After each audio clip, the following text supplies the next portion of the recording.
guys, welcome to Band Advice TV. I am your co-host, Mark Allen V, and this is my other co-host, Matt Mason. How you doing out there, Earth Rockers? Matt Mason.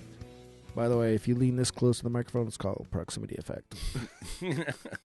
You learned a new word. I learned, and I'm using it a lot. You know, when you get to this age and you start learning stuff, you got to show it off. It's like when you're 7. It's like, I learned a new word, show off. Then you go through this whole, another 40 years where nobody gives a crap. And it's like, no, I learned something new now. Old dog, new tricks. Yeah, right. I like to learn, man. Yeah, I do too. Oh, I love TED Talks. Oh, man. Yeah, heck yeah. Do you ever, I'm sure you listen to NPR, right? Of course. Okay, right. Did you happen to catch, I think it was last week, where they're talking about copyrights?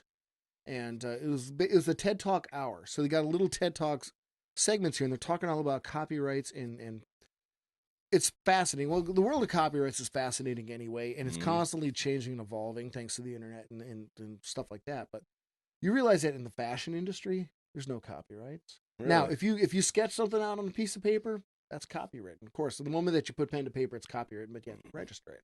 But the moment that they take that sketch and they turn it into actual dress or outfit or whatever, wide open. There's nothing to protect it. That's crazy. But it actually kind of, the thing that you can't use, of course, is the logo. So really, it's about building the brand. Once again, like everything else, about building the brand. I know. So they said, doing these copies sometimes helps out the fashion industry, because you got somebody say, well, this is a knockoff of Jimmy Choo.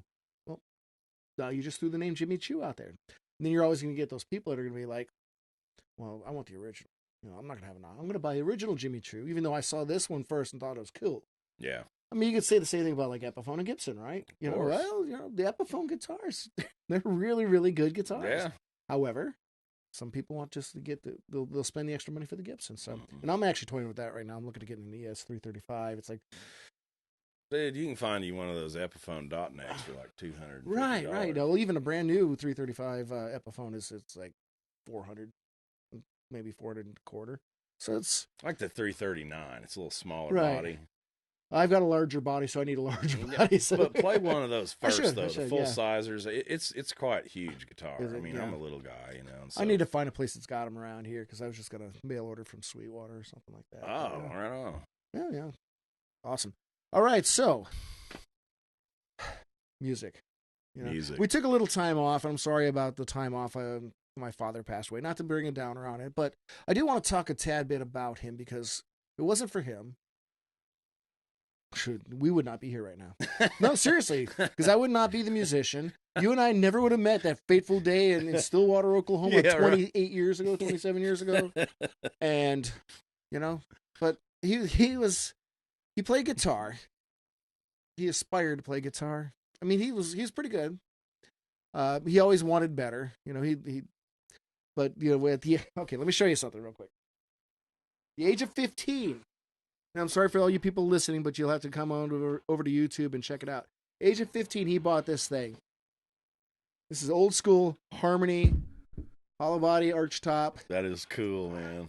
He played this thing, and I can remember when he actually bought the next one. And we were in Milwaukee, and it's right around 76, 77, and that's when he ended up buying an Epiphone, oddly enough. And, he had a guy that was a Martin fan. I mean, this guy had a $3,000 Martin back in the 70s. And, but he went and bought this Epiphone that was at his recommendation. It's pretty cool. So, yeah, he had this thing laying around the house for years and years and years. One day I just, I hadn't quite, I was writing songs, but I never had the patience to learn to play guitar at the time. So I'd just write little songs, little ditties and things like that, put it on a piece of paper and forget about them. But I think it was about 13 or 14, and some friends of mine says, oh, we're putting a band together. It's like, oh, cool. Well, I know my dad's got an extra guitar, so I'll go home this weekend and learn how to play it, and then we'll get a band together. Oh, yeah. So he gave me this guitar, and he gave me his Mill Bay book that shows me the chords. I learned G, C. She showed you all the chords, probably. Well, it did, but I learned the key of C, of course, because that's what everybody does, no sharps or flats. So I learned which is actually the worst if you're trying to learn how to play guitar, because trying to finger the F chord, it's not the easiest for a brand new guitar player. Sure not. But anyway, I learned those chords, and I played those chords forever.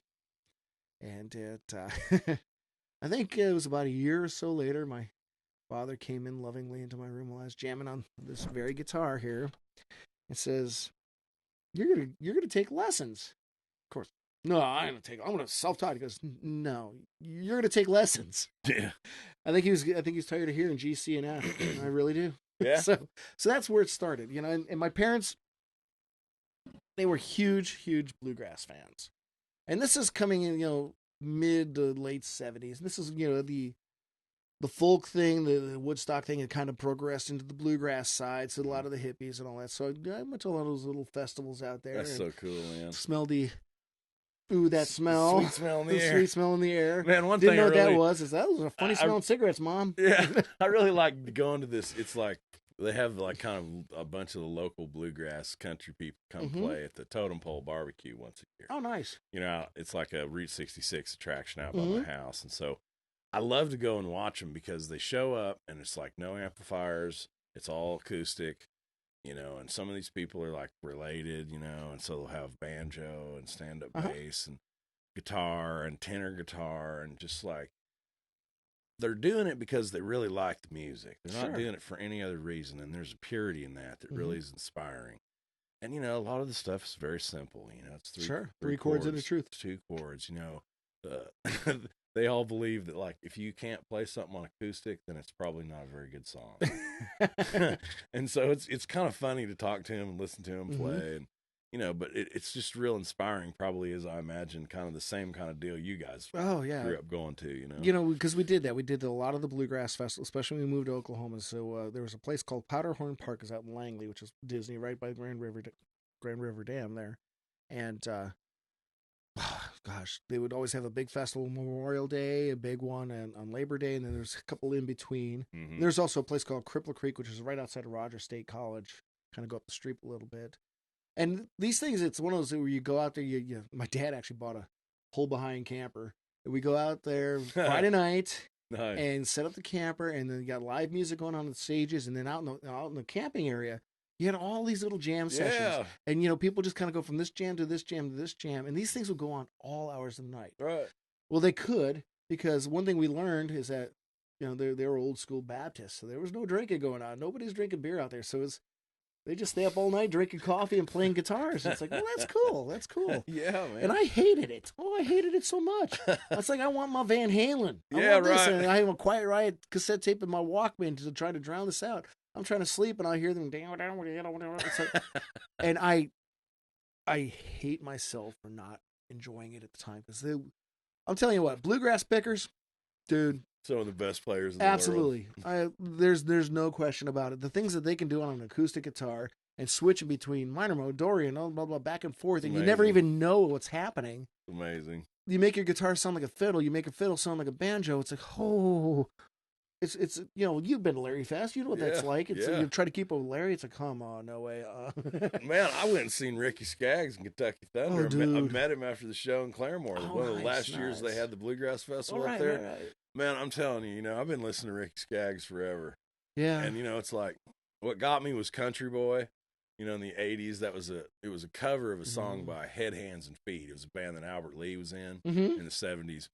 And so Country Boy was where he got me. But now he's kind of like, bluegrass, more traditional type stuff. Yeah. He's not playing much electric guitar. He's playing acoustic guitar, mandolin. His career's ebbed and flowed on that, too. Because the traditional bluegrass it became cool after we're out there. Brother, we're out though. Yeah. It's still kind of hanging on there too. So. Yeah. Well, even more now with the Ken Burns country music. Man, that was string bands are a big thing. String bands, yeah. I just thought that was so cool to be able to see him, and I brought that. I had this album. It was like, I think he did like 85 or so. And it's like Ricky Skaggs live in London, and I wait in this little line, and I plop it down on the table. I'm like, man, I've been listening to you forever. He goes, I guess so, if you got this. Nice. I mean, he's got, perfect motorcycle helmet hair. Oh, I know. This and it's badass all gray. telly, it's just like, now he's like, he's like the elder statesman of this kind of music, man. Yeah. And so, I mean, it's so inspiring because I tend to like things that I don't do. Yeah, why not? It's like if I can watch something and go, I can play that, I know how to play it, whatever. That's not near as exciting as watching something that I can't do. Well, true. Yeah, it's all about just being inspired, I guess. Yeah. I mean, and you come out of a show like watching Ricky Skaggs, you're like, I don't feel good about even telling people I play guitar. I maybe should rephrase that to I own a guitar. Yeah, we've all had those maybe moments. something like that, you know. We went to Generation X. I'm like, oh God, that was torture sitting there with the freaking thing on my hand. Oh yeah, you can't even go home and try to play around. It's like, and by the time I got home, it's like, oh my gosh, I can't. You know, I'm watching Zach right in front of me. It was so amazing. Shredding, and then he walks off, then I'm watching Steve come right by me, and it's like, oh my God, this is my hero. I loved it how Vi came out there. That was so great. All of a sudden I look around, and there he is. And the last time I saw Vi, too, both times I saw Vi, he walked right by me. It's like I could just high-five him, and it's like, I just wanted one of his Man, picks. I met him in Los Angeles. I shook his hand. It's like shaking hands with an alien. His fingers are real long, and it was just, I mean, he's real tall and real skinny. You know, I'm a short guy, but man, that was otherworldly meeting that dude. In fact, he just posted something on his Instagram or something. Goes, yeah, I've been known to have notoriously long fingers, and he put his hands up next to somebody else that had longer fingers, and he's like, but man, it's crazy. So, but so the bluegrass stuff, man. You know, my folks were my folks are huge country music, old country music groupies. My mom hung out with Wilma Lee Cooper, Little Jimmy Dickens, which I happened to see Little Jimmy Dickens at the Ryman Auditorium, one of his last performances before he passed away. It's when Nashville had those big floods about 10 years ago. My wife was planned a surprise vacation to go out to Nashville, and that's when they had the floods. So we were out there like a week after. So they had to actually move the Grand Ole Opry to the Ryman, which scored for me because that's Ryman is a Ryman. Yeah, man. So, you know, and Little Jimmy Dickens is out there. It's like, oh, my when I told my mom and dad about that, they was like, I remember meeting him years ago. He's so cool. But yeah, they're big groupies of him. And so it just, my first concert, Alpine Valley, Wisconsin, Lester Flatt and Earl Scruggs. Nice. Awesome. This is circa 74, 75. Dang. And your mom's like, you gotta go. I go, who are they? You go, the Beverly Hillbillies soundtrack. Awesome. Yeah, man, that is cool. So I guess my whole point, those are my influences. And then, of course, it, you know, just is the people you meet going on from there. But that's my roots. Yeah, man. So what's your roots? That's what lit the fire for you, you know? Yeah. Man, you know, my parents enrolled me in Suzuki violin when I was about second grade. And so I played for 5 years. I got, you know, through maybe about book 5 or so. Mm-hmm. And it was real regimented. It was real strict. It was not cool. And so I just decided that I just didn't want to do it anymore. You know, even though I'd gotten pretty far at it, and I felt like, you know, looking back on it, that's some of the best music instruction in the world, you know? Mm-hmm. I mean, it's like, if it's not on the page, don't play it. I mean, yeah. And so it teaches you a lot of the finer points of music and music theory and playing in an ensemble and all these things. And so a couple years go by, and I'm just like, I think maybe like, oh, you know, I heard like Flick of the Switch by AC/DC. Oh, man. On Headbangers Ball. You know, they had that live video that they played, you know. Yeah. And it was just like, my God, that guitar sounds like a band of demons about ready to take over the earth. I mean, it just was like, how do they get it to sound like that, you know? And, you know, I listened to country music a lot when I was a kid. I seen Alabama and Charlie Daniels when I was real little. I seen Waylon Jennings. Oh. That was probably like one of the first live concerts I ever saw. Mm-hmm. And that changed my life there. I was just like, sure. You know, I became a huge Waylon fan, of course, when Dukes of Hazzard came out. Well, that was right about that time. Who hasn't become a Waylon fan because of that? And so, like, I remember, like, you know, because I used to go up to family reunions, Table Rock Lake of the Ozarks, mm-hmm. something like that, and then I'd ride back to Kansas City with my grandparents. So I'd spend a week in Kansas City with my grandparents. We'd go fishing and go to Worlds of Fun and Royals Game and Oceans of Fun, all this stuff. Well, we pull up to the ticket window, you know, to pick up the tickets for Worlds of Fun. My grandpa hands them across the seat to me, you know, and I open up the deal, and it's like this little flyer in there. It says, "Tonight in concert, Waylon Jennings." I'm like, are you kidding? Are you serious? That's today. That's nice. And so I was just like, totally by accident, he played in this little arena at, you know, Worlds of Fun. They had a lot of shows there in the 70s and 80s. Mm-hmm. And man, I'm telling you, just feeling that bass and just watching and listening, it was just like, that really set me off, you know. Mm-hmm. And then later, I remember going to this party after a soccer game or something at Pizza Inn or Pizza Hut, and, you know, plugging quarters in the jukebox and hearing Godfather's Pizza. It's got to be Godfather's back then, right? Well, I think this was a Muskogee.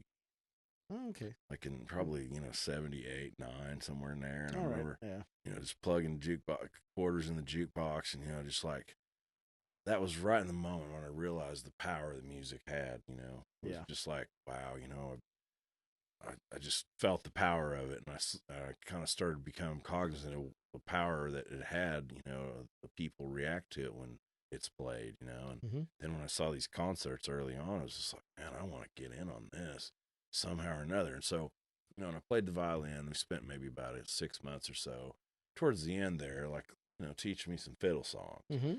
And so just to try to maybe keep me going, keep me interested, because I just love Charlie Daniels. Yeah. Seen him up for Alabama at the Mabee Center, and it was like I just couldn't keep my interest on that. So a couple of years went by, and I started playing guitar, and it was like, man, it just made me feel good. It just made me feel like I could say something a lot louder and a lot more pointed than I could talking. And so I just decided that I really wanted to make that path something I wanted to travel down. And, I mean, if you want to be rich and famous, there's other easier ways of doing it. I just never really crossed my mind other than I just want to spend my life studying and playing and performing and just getting into it and just becoming a scholar of all this beautiful stuff, whether it's, classical music or country music or, anything that's real with a lot of conviction. That's what I tend to sort of go with. And I mean, I love metal. I love country. I love blues. I love, I love it all. And I've had a few people along the way that have really helped steer my ship in the right way and kind of like just mentally, develop a way of thinking about this as a life and a lifestyle that, maybe wouldn't have happened had I not met certain people when I was coming up, My friend Joe, he was, really, he'd been playing like 30 years when I met him. When I was a teenager. And I'd go over there and I'd be like, well, tell me about this Muddy Waters. And he'd pull down a handful of Muddy Waters records. Oh, and, man, that's got to be cool. Throw them on the turntable. And we'd play pool and listen to that. And he's like, all right, pick up your guitar. Let me show you how to play some of this. I mean, I just Muddy Waters invented electricity. Yeah, right. That Crossroads. And then, like, he had a 4-track and a few other pieces of gear. So I did a few little jackass demos over there with my band friends and stuff. And he was always real encouraging, but he always was telling me, he's like, this is going to be a tough way to make it if you're going to try to do this all the time. Yeah. He's like, I didn't choose that path because I knew it was going to be real tough. And I knew that, I wanted to do other things in addition to that now. So he shot it to me straight, and, Ace, rest his soul, he was the same way, man. He was just like, he'd been watching me for a long time. And it was like when I met him, he really showed me and taught me and, schooled me on just some of the finer points of being able to do this as a life and a lifestyle, and a way of kind of trying to figure out who you are and turn it up to 10. Yeah, he was the quintessential bass player. He's just, his persona, he's up there, he's playing, just kind of quiet, and he's like all knowledgeable. Yeah, that's the thing. Yeah, you notice about confident bass players, like they're all knowledgeable. Yeah, man, like, he knows this is the way he needs to go, and I know the drummer's about to do this. I'm going to do this, and that guitar player better keep up with me. Yeah, man, he was just like, he was so melodic, but he was a groover too. Yeah, a lot of times you get like, okay, well, this guy's a groover. Well, he plays very little notes. And then the melodic guys, they kind of sometimes overdo it. But he was just a great mix of all of that. He studied everybody from James Jamerson to anybody that was regarded as great. He studied it and would sit in that studio for hours and learn how to play it. And then, we'd talk about it. And just, those are the kind of people that, they took a shine to me and they saw my enthusiasm in music and they tried to show me what they knew and help me along, and that's cool. My parents, they love me and they support me and stuff. They like what I'm doing, I guess. Okay, but they don't understand. Yeah. I ran into the same thing too. They don't understand why it's got to be so loud all the time. And my parents are a little bit older. They graduated in like the early '60s. They spent a lot of time overseas in the '70s and stuff. And so, they're not really.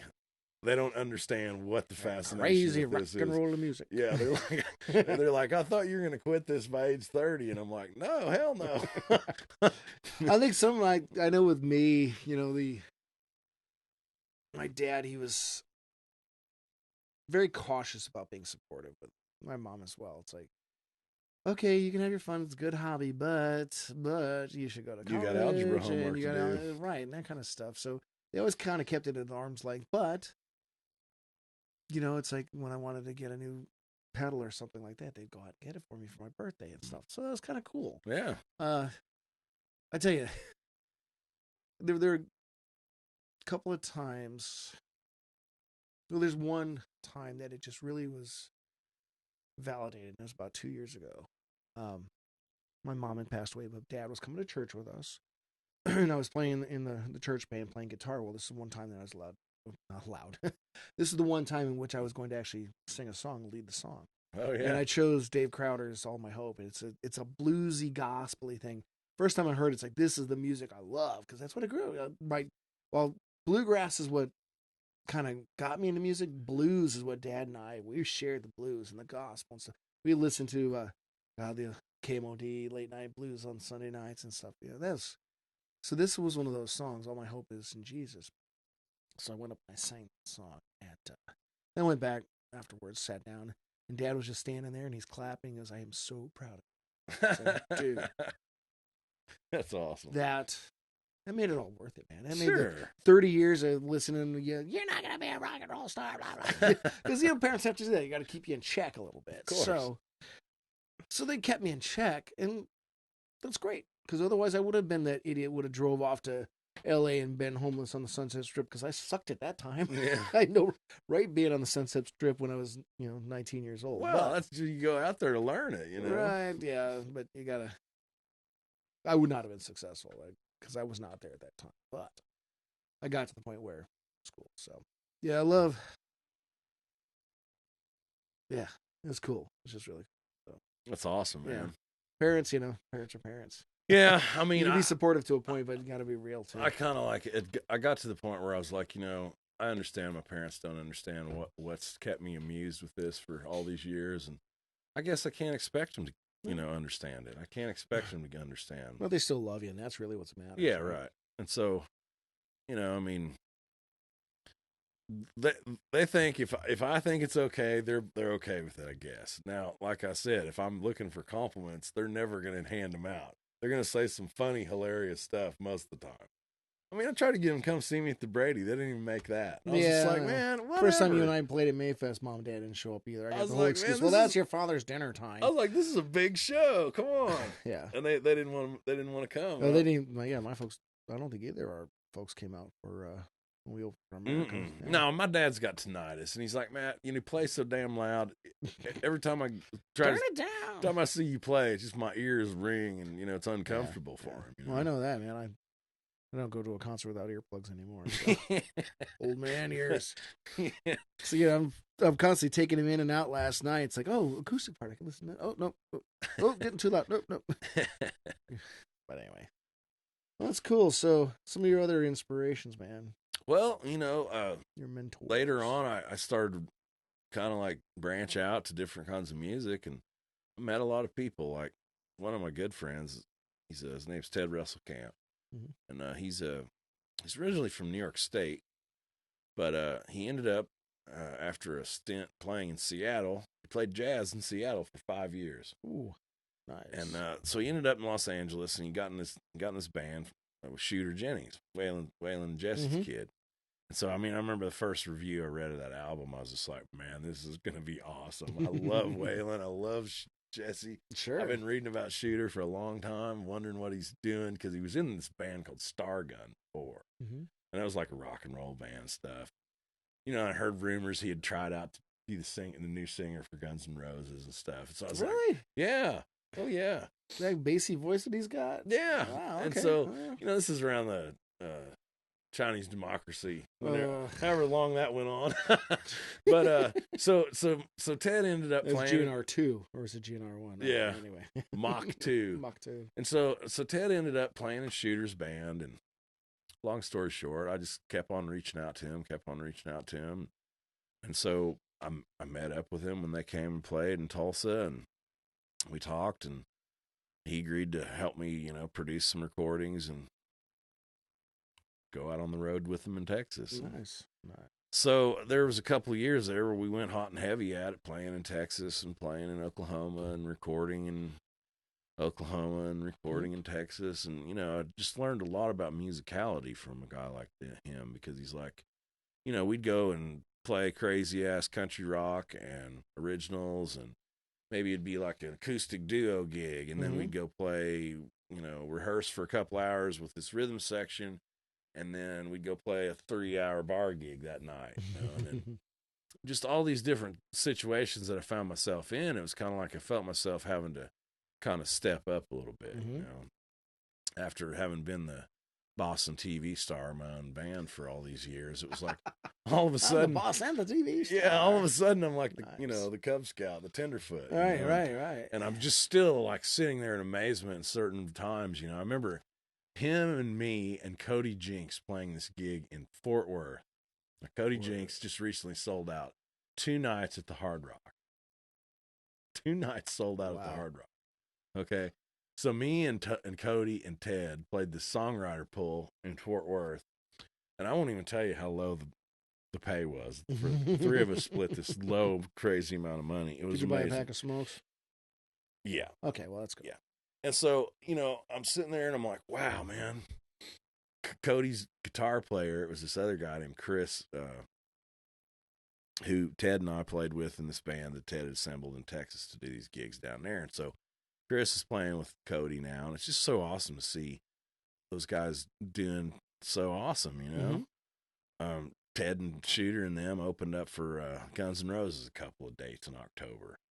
Kind of full circle there, huh? Yeah, and so it's like, you know, Shooter produced Duff's solo album. So they went out like in the summer and they did like 2 weeks in the States and they did like 2 weeks in the Europe.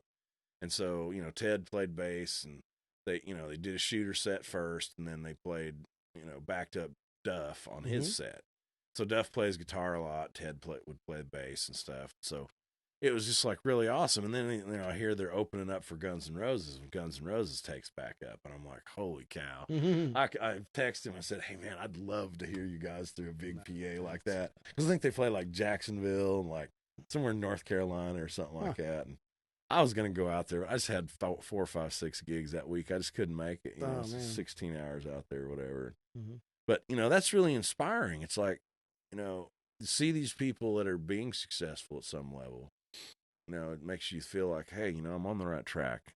I got my paddle in the right side of the boat. You know, I'm trying to align myself with, you know, people who are getting out there a little bit more than I was last year, 2 years, 5 or 10 years ago, you know. And they've just all helped me in one way or the other. Just kind of boil it down to like your essence of what you are and what you do and stuff. Sure.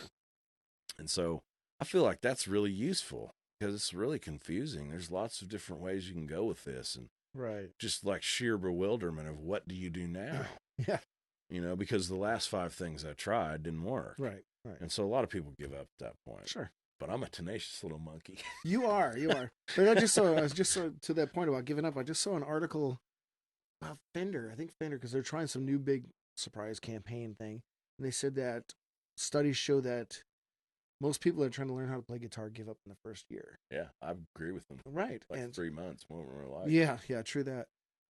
So I have not had a chance to really follow up with what Fender's trying to do. I don't know if they're trying to have some sort of encouraging thing or some sort of community. Well, they got a pretty big lesson deal going on. Is that what they're doing? Because I knew there's some big announcements supposed to happen last week, and I just didn't follow up.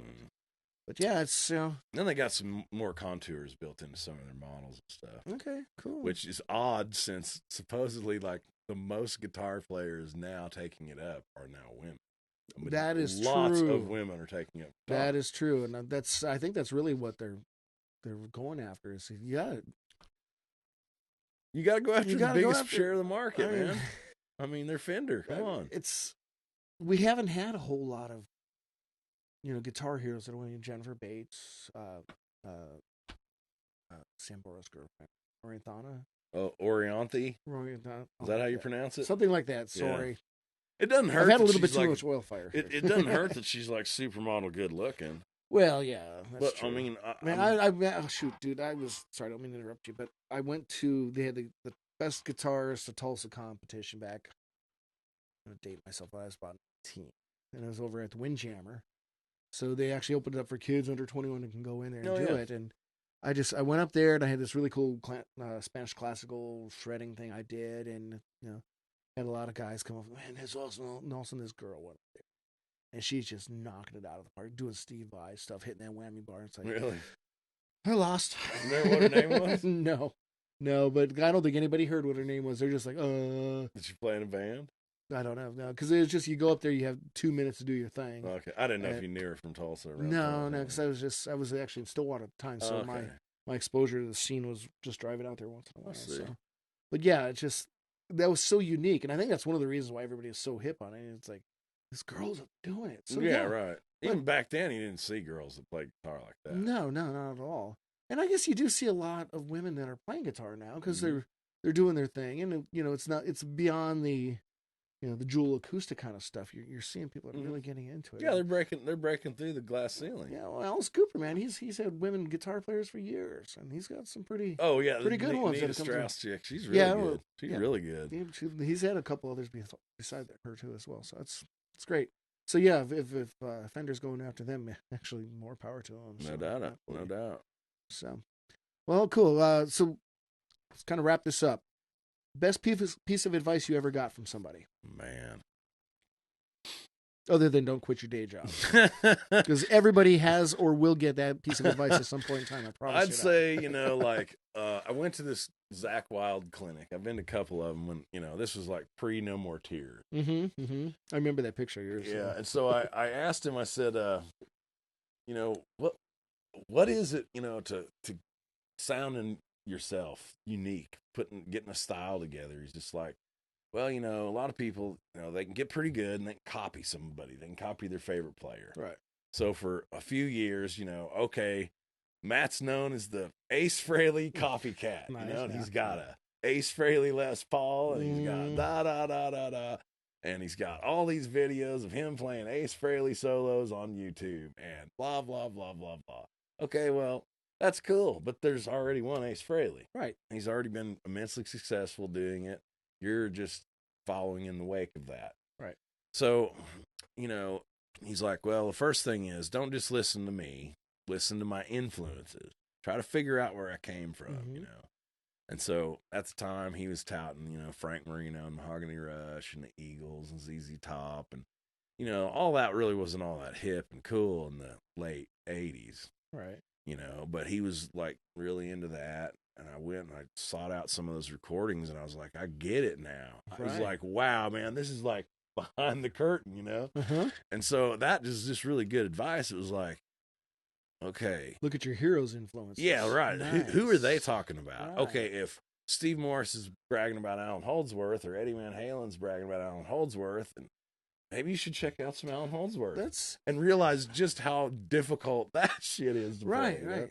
But I mean, it's a good point, though. You take your influence, you look what their influences are, you go back to that, and then you build your own style off of that foundation that they just laid for. That's really cool. I like that. Yeah, and so like trying to forge your own style, it's like, I don't care who it is, you can hear the greats and go, man, that sounds just like Eddie Van Halen. Man, that sounds like Eric Johnson. That sounds like, whatever they're doing, whatever they're playing through, wherever they're, you can always kind of hear this personality come through. Right. And that's not necessarily achieved by being like the most complete, technically adept, nerd out, whatever. It's like kind of a combination of just some, almost childlike curiosity and also just unbridled, just let yourself run away with it, and focus on what you do naturally well, Yeah. And don't try to force a style. Just go with what flows down the river. Oh, absolutely. Discover your own. And so that really made a big impression on me because at the time, everybody's playing, 3-note per string scales, diatonic scales, whammy bars, tapping, all that was really in vogue. And he was doing some tricks and stuff that weren't really like you didn't see everyone doing. Right. And, he didn't have a whammy bar. He was playing a Les Paul, like when Les Pauls that was my grandpa's guitar or something, that's what everybody had, a pointy guitar and a pointy headstock. Randy Rose had it. He was going off with Ozzy. Yeah. But this was a little bit later, a few years later. And so it was like, he was doing a lot of things that like I didn't see anyone else doing. Right. And I'm like, okay, well, he's just taking this great bag of influences from the 70s and shook them up and threw them on his table and arranged them a little differently. And, playing with Ozzy was a dream gig. It's like you got to like have a heart. Didn't he name his kid Ozzy? He's got one. His name's Sabbath Page, I think. Oh, is it? Okay. Yeah, it's something crazy. I remember we went and saw Pride and Glory. He's like, I even named my kid after Ozzy. So. Yeah. It's like the youngest one, I think, is Sabbath Page, Hendrix, Halen, or something. It's really crazy. Just toss them all in a bucket, yeah, pull them out one by one. Right. So, I've really got a lot of mileage out of thinking about that all these years later, just kind of like trying to find your own voice. Yeah. Anybody can be an imitation, but you're just going to be only second or third best to what you're copying. Yeah. And so it's cool and all that, but I always felt like I had I wanted to develop my own voice. I wanted to do my own songs. Of course. I mean, it's what tone chasers try to do as well. So it's, you try to find your sound and you try to find your voice. So, yeah. So my bit of advice, I really got, after you and I got to the whole acoustic thing. Yeah. I really got into the folk scene, and I was writing folk songs stuff, and I became a huge Arlo Guthrie fan, which was also my dad introduced me to Arlo Guthrie as well. So there's another segue there. And I got to meet Arlo. I went to one of his concerts, bought his tapes, and I went up to, shake his hand and have him autograph my tape. I go, Arlo, man, you have any words of advice for an aspiring folk musician? He's like, yeah, good luck. True that. So, but he's still going strong. He's actually going to be in town. The spring. I saw him at that deal that Christofferson did a couple of years ago. Yeah. It was Christofferson and Arlo and Shooter and Jesse and it was the Leonard Pelletier concert, the benefit show down at the BOK Center. That was great. I even got my folks into being huge Arlo fans. We sat out in the rain for 5 hours in Milwaukee one day just to watch him play at this festival they had going on. And Dad loved Arlo ever since then too. So he's doing his last performance at the Alice's Restaurant Thanksgiving performance at Carnegie Hall. So wow. This is his last one, and he's doing the whole tour of it. And that's the thing about Arlo that was kind of cool, but not cool, because he wouldn't always play Alice's Restaurant when I go and see him. He'd sit there and say, hey, you know what, guys, there may be some songs that I played that or didn't play that you wanted to hear, but catch me next time, maybe we'll catch them then. So, and he'd shake it up. But I mean, 50 years of doing this, I'm sure you kind of want to not play Alice's Restaurant now. Man, I don't know, man. It's a hard song to play. It is hard. There's a lot of dang lyrics to it. A lot of lyrics, and then it's not the easiest of groove to play either. But anyway, so yeah, that was my Arlo was a big influence on me as well. And his dad's museum is here, the Woody Guthrie Center. Yeah, with his archives are here in Tulsa. We got the Bob Dylan archives now in Tulsa. Mm-hmm. You and I need to do a whole series on Tulsa's music history. Yeah. We need to go to the church studio. We need to Kane's Ballroom. We guys, I think we're really going to work on that. And over the next, probably this next spring, I think we're going to go around and we're going to pick the historical spot that's very influential in Tulsa's music. We're going on a field trip. Field trips, yes. Bring a sack lunch. And and we're going to talk about this stuff because there's this new resurgence too. And it's something that we're going to announce real soon too about an exciting thing that we're going to be involved with as far as the Tulsa music scene and having to bring, helping to bring the next generation up and really try to kick it in the tail and get Tulsa back to being that really, really cool, influential place that it's been. So, well, yeah, man, it's just kind of out of the way enough for a lot of people. They've never been here, but right? I think they get the idea. I mean, at least every time I travel, it's like, you're from Tulsa, really? Yeah. Leon Russell? I'm like, well, I met him once briefly, but right. I didn't really know him, But I recorded with someone beside me. Oh, wow, really? Yeah. And it's just kind of played on the stage at Vaudeville's. Yeah, it's like a world-renowned thing, But it's just like everything, People that are close to it, they don't really realize the impact it's had all over the world. Yeah, it's really cool. And I mean, I don't really think I don't claim to be any kind of Tulsa sound person, but definitely what I do is sort of informed by that. Yeah, the Tulsa sound has evolved over the years too, and I saw a picture the other day with Gaylord Sartain in the Mo Zappa era, and Gary Busey. Somebody saw Gary Busey riding his bike down Riverside last week. Yeah, he's in town again, and we've got Danny Boy O'Connor, who's just refurbished the entire Outsiders house. Yeah, man. Where they shot the Outsiders movie. It's like there's a lot of really cool pop culture things that are really happening again, and I'm kind of excited. So I'm excited to start this new project. Like I said, we'll announce it soon. And but until then, salute. Good podcast. Salute. Hey, look for your influences and love it all. Love it all, man. Oil fire for you. Yeah, oil fire. Cheers.